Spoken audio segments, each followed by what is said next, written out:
असली डसने वाले और काटने वाले पार्लियामेंट में बैठे हैं, सरकार चलाते हैं।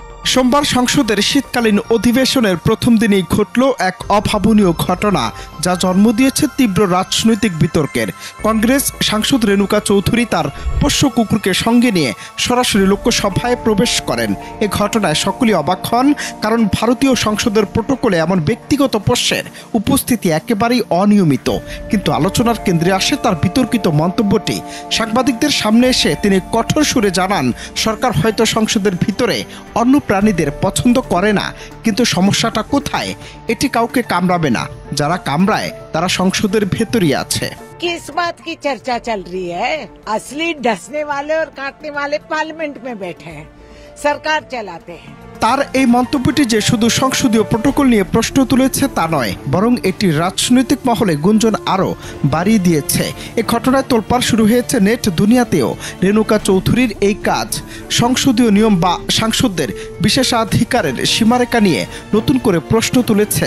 যদিও তিনি দাবি করেছেন যে তার পোষ্যটি খুবই ছোট এবং শান্ত, তবু সংসদের পবিত্রতা এবং নিয়মানুবর্তিতার দিক থেকে কাজটি অনেকেই ভালোভাবে নেননি। ঘটনাটির তীব্র নিন্দা জানিয়েছে বিজেপি সাংসদ জগদম্বিকা পাল চৌধুরী একে সাংসদদের পাওয়া সুযোগ সুবিধার অপব্যবহার বলে অভিহিত করেছেন। রেণুকা চৌধুরীর ব্যাখ্যাও তার মন্তব্যের পেছনের ব্যঙ্গাত্মক ইঙ্গিত। কিছু সংসদের অন্তরের এই গুঞ্জন থামাতে পারেনি। এটি একটি পাবলিক স্টান্ট নাকি প্রোটোকলের প্রতি সম্পূর্ণ অবহেলা, সে প্রশ্ন এখন বড় হয়ে দাঁড়িয়েছে।